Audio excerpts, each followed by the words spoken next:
Friends, RK news తెలంగాణకు స్వాగతం. ఈరోజు ముఖ్యాంశాలు. రైతు భరోసా కట్, 40 లక్షల మందికి ఎగనామం. కాంగ్రెస్ రైతు భరోసా హామీ ఎకరానికి 15,000. పెట్టుబడి సాయం పుట్టి ముంచే దిశగా నిబంధనల కత్తి నూరుతున్న సర్కార్. పీఎం కిసాన్ వస్తున్న వారికే రైతు భరోసా సాయం. రాష్ట్రంలో పెట్టుబడి సాయానికి అవే నిబంధనలు. మోదీ విధానాలే ఆదర్శంగా భావిస్తున్న రేవంత్. అసెంబ్లీ సాక్షిగా చెప్పకనే చెప్పిన మంత్రి తుమ్మల. కేంద్ర ప్రభుత్వం పీఎం కిసాన్ సమాన్ నిధి నిధులను అసెంబ్లీ ముందు ఉంచడం దేనికి సంకేతం? ఇది జరిగితే కుటుంబంలో ఒకరికి రైతు భరోసా. 70 లక్షల నుంచి 30 లక్షలకు తగ్గనున్న లబ్ధిదారులు.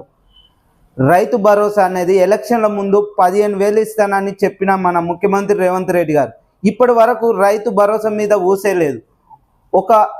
ఒక సీజన్ ఇచ్చి అదే కేసీఆర్ ఇచ్చిన ప్రణాళిక ప్రకారమే 10,000 ఇవ్వడం జరిగింది. కానీ కాంగ్రెస్ ఇచ్చిన హామీల 15,000 ఇవ్వలేకపోతున్నా అయినా కూడా ఇప్పటికి 2 పంటలకు కూడా రైతు భరోసా నిధులు వేయకుండా ఉన్న రాష్ట్ర ప్రభుత్వం ఏమన్నంటే గత ప్రభుత్వం చేసిన అప్పులను ఎత్తి చూపడం తప్ప ఇప్పటి వరకు వాళ్ళు చేసింది ఏం లేదు. రైతు భరోసా అందక, పంట పెట్టుబడి సాయం ఇప్పటి వరకు వాళ్ళ చేతికి అందక రైతులు ఎక్కడికక్కడ ఆత్మహత్య చేసుకుంటున్నారు. కానీ దీనిలో మళ్ళీ కటాఫ్ పెట్టి చాలా మంది రైతులను తొలగించే ప్రణాళికలో ఉన్న రాష్ట్ర ప్రభుత్వం. ఇదేనా న్యాయం? కేంద్రం పీఎం కిసాన్ నిధి కింద ఎన్ని ఎకరాలున్నా ఒకే విధానం మన మోడీ గారు ప్రవేశపెట్టారు. అదే విధి విధానాలతో రాష్ట్ర ప్రభుత్వం చేద్దానన్న దిశలో నడుస్తుంది. కానీ అది ఎంతవరకు న్యాయం? మీరు ఎలక్షన్ల ముందో మాట, ఎలక్షన్ల తర్వాతో మాట. కానీ మధ్యతరగతి వ్యక్తులకు కూడా రైతు భరోసా అందలేకపోతుంది. పీఎం కిసాన్ నిధి తోని సమానంగా వేస్తానంటే మధ్యతరగతి వ్యక్తులు కూడా లాస్ అయ్యే పరిస్థితిలో ఉంది. ఇదేనా మార్పు అంటే? 15,000 కనీస కూడా ఎకరానికి అందని పరిస్థితిలో తెలంగాణ రైతులు ఆత్మహత్యలు చేసుకునే పరిస్థితికి వస్తుంది. భరోసా ఎగవేడతపై బరిగీసి కొట్లాడాలి. పెట్టుబడి సాయం మోసంపై ఎదిరించండి. ఆంక్షలు కోతల ఎత్తులను చిత్తు చేయండి. సగం మంది రైతులకు ఎగనామం పెట్టే కుట్ర చేస్తున్న కాంగ్రెస్ సర్కార్ను నిలదీయండి. సగం మంది రైతులకు ఎగనామం పెట్టే దిశగా కాంగ్రెస్ సర్కార్ చేస్తుంది. కానీ ఇప్పటి వరకు దానిపై విధి విధానాలు లేవు.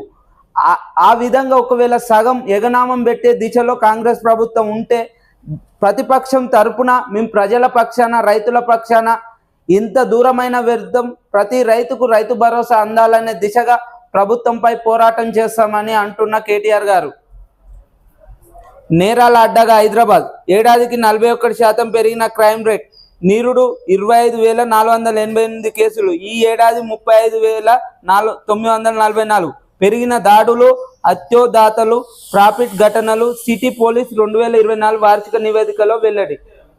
పోయిన సంవత్సరం టీఆర్ఎస్ ప్రభుత్వం హయాంలో 25,498 కేసులు అయినాయి.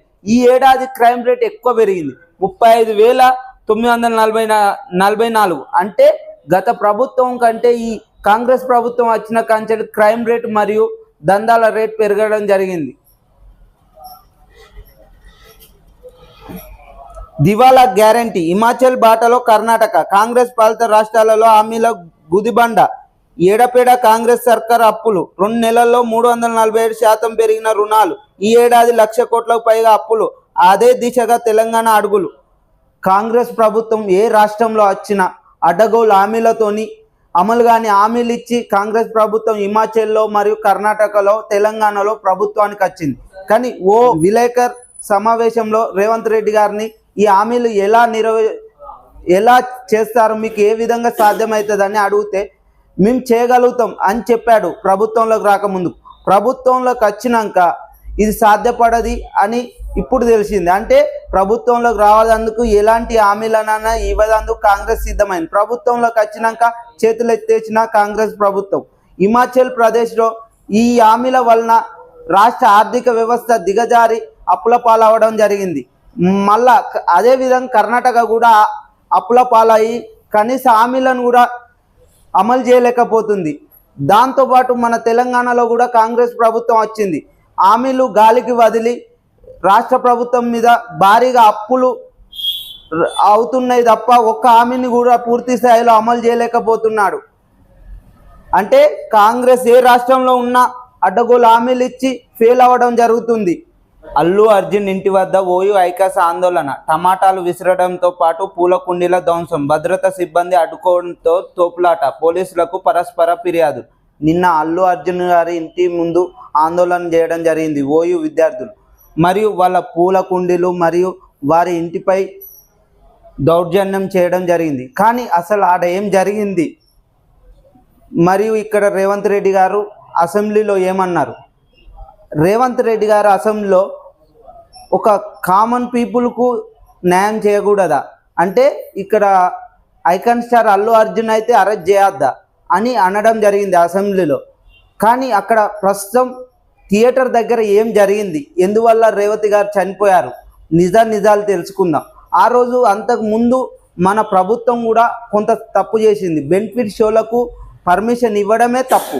పర్మిషన్ ఇచ్చి మరియు టికెట్ రేట్లు భారీగా పెంచంగా మరియు అక్కడ ఏంది బెనిఫిట్ షోలకు భారీ ఎత్తున వస్తారని రాష్ట్ర ప్రభుత్వానికి తెలుసు.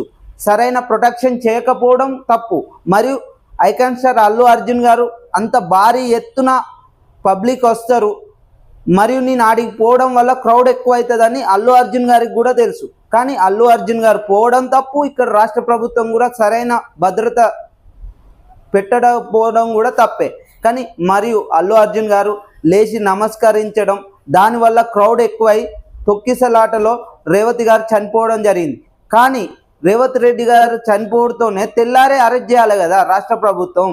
కానీ అరెస్ట్ చేయక 7 రోజులకు అరెస్ట్ చేశారంటే తెలంగాణ ప్రజలు ఏమనుకుంటున్నారంటే రేవంత్ రెడ్డి గారి పేరు మర్చిపోవడం వల్లనే కక్షపూరితమైన కేసు పెట్టడం జరిగిందని తెలంగాణ ప్రజలు అనుకుంటున్నారు. కానీ అల్లు అర్జున్ గారు కూడా బాధిత కుటుంబాన్ని పరామర్శించి ₹1 నష్టపరిహారం ఇవ్వాలని తెలంగాణ ప్రజలు కోరుకుంటున్నారు. కానీ ఇప్పటి వరకు మీరు ఆ కుటుంబానికి నష్టపరిహారం పెద్ద మొత్తంలో ఇవ్వకపోవడం, మరి ఒకరిపై ఒకరు ఆరోపణలు చేసుకోవడం తప్ప కుటుంబానికి న్యాయం జరిగేలా చేయాలని రాష్ట్ర ప్రభుత్వాన్ని మరియు అల్లు అర్జున్ గారిని కోరడం జరుగుతుంది. ఇలాంటి మరెన్నో వీడియోస్ కొరకు ఆర్కే న్యూస్ తెలంగాణను సబ్స్క్రైబ్ చేయండి, షేర్ చేయండి. మీ సపోర్ట్ ఎల్లవేళలా ఉంటే మరిన్ని వీడియోస్ చేసేందుకు ముందుకు వస్తాను.